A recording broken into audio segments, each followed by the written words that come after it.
O wicked moon, the sun smiles in the morning sky. Things were called as I closed my eyes, in pain crying to the moon. Events I will repeat too soon. The sun moves through the day, memories fading away.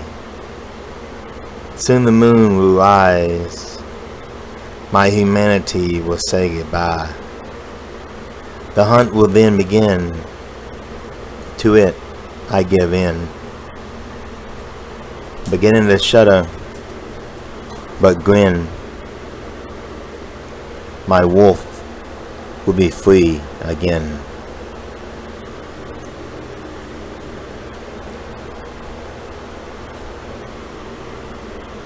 Don't forget to like and subscribe. Click your notification bell if you want to know when new content drops. I try to post every week, usually Friday or Saturday.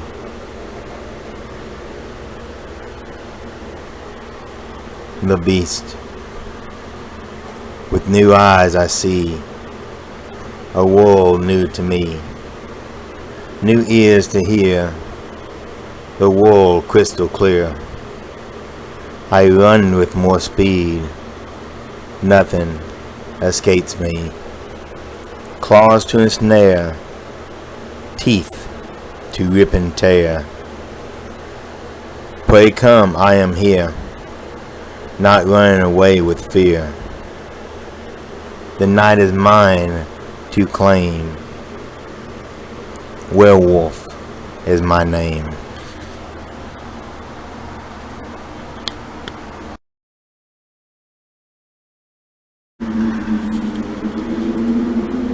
Shadow in the dark. The dark was night with a hint of light, as the moon began the waning phase. It would soon transform into a new moon in a few nights.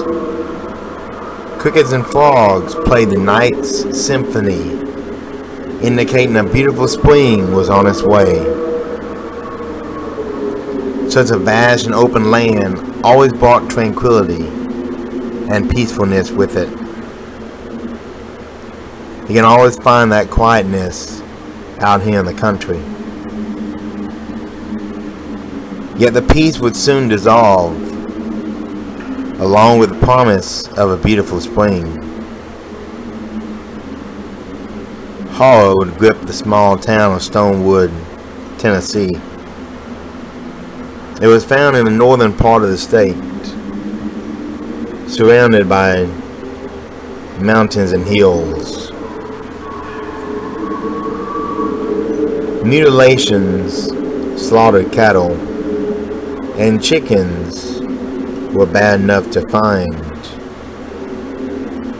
Yet with such a mountainous area around us, we thought it was a mountain lion, or maybe some coyotes. But the killings became bolder, and always on dark nights. Predators prefer dark nights. They try to avoid being seen by their prey. The full moon stuff is just Hollywood lies. Don't believe it. Most large animals don't want to be seen by those they're trying to kill.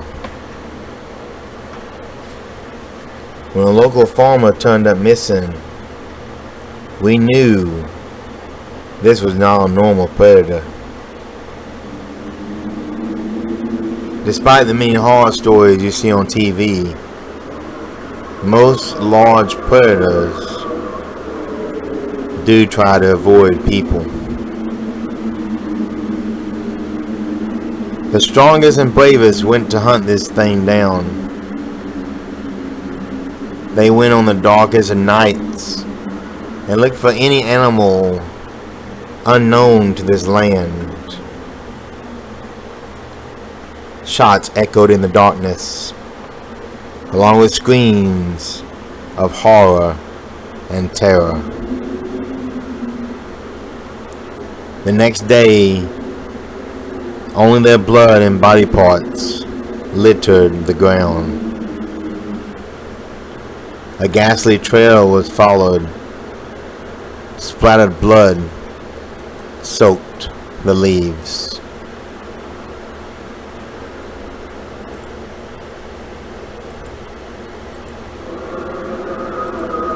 Shotgun shells littered the ground, showing that the shooters found their mark.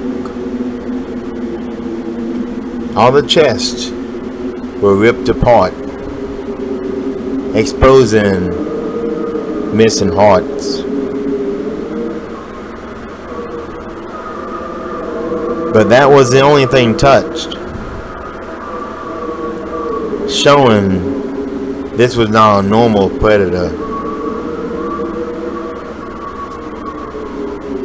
No doubt, the brutality only satisfied the beast for a few days. We hoped and prayed for the end to be near, for peace to return to our quiet community. A blood-curdling scream told us this was far from over. Running toward the sound with rifles, shotguns, and heavy firearms in tow. We were determined to gun down the beast. Into the forest we ran, and that's when we saw it. Its mouth full of blood, dripping upon the ground. A stench that reminded us of a dead animal that began to rot in the sun. Eyes the color of ambers, as this creature towered over us by several feet. His claws soaked in crimson and dripping as the girl bleed and breathed with her dying breath at his feet. Hollywood would call it a demon, but history has another name for it. Wendigo. It was tall and unbelievably thin, like a starving animal. According to legend, Native American people believed that when you consumed flesh of a fellow human, you would become a Wendigo. Our weapons made it bleed, but it would not die. The monster fled, and the blood trail ended. However, that rotten stench remained. Someone suggested fire, being how most animals and plants fear and can be destroyed by it. An older man swore his dogs would track it by scent. The plan was to corner it and, if need be, burn it alive. A handful of us scouted for the creature's lair, hoping the scent would help us find it. After an hour or two, we found the old cave.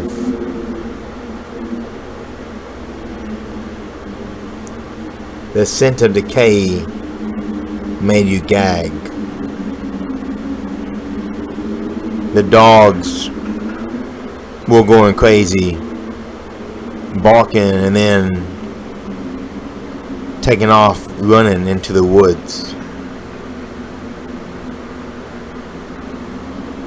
We poured gasoline around the entrance, and we heard it growl from inside. We watched those glowing eyes run toward us at a horrific speed. We opened fire with shotguns, rifles, and heavy firearms like 44 and 45 magnums. The beast shuddered as we unloaded round after round into it. Someone lit the fuel, and in seconds the cave entrance was ablaze. The Wendigo howled in pain as it was too wounded to attack us and too afraid to cross the flame. We watched as the wounds disappeared, but we had already reloaded, and we unloaded everything that we had into it. The beast fell back into the cave, and out of flames that was caught by the wind blew farther into his home. All we heard was screams, howls, smell the burning of flesh, and finally, silence.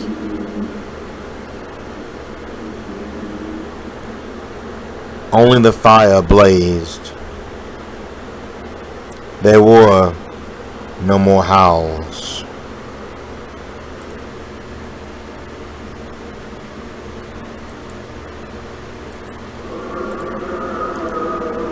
We waited until the fires died away, using caution as we head inside. What we seen was horrible to see. It gave me nightmares, and truly made me leave my hometown. 10 women and children, half eaten, littered the floor. And in the middle was a boy, a young man, no more than 16. He was burnt, his mouth open to scream. That stench was unmistakable. Even in death, we could tell this boy was a Wendigo.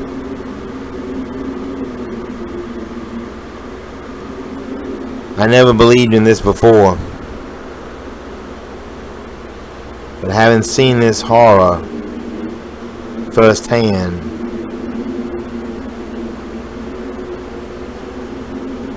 well, I guess seeing really is believing.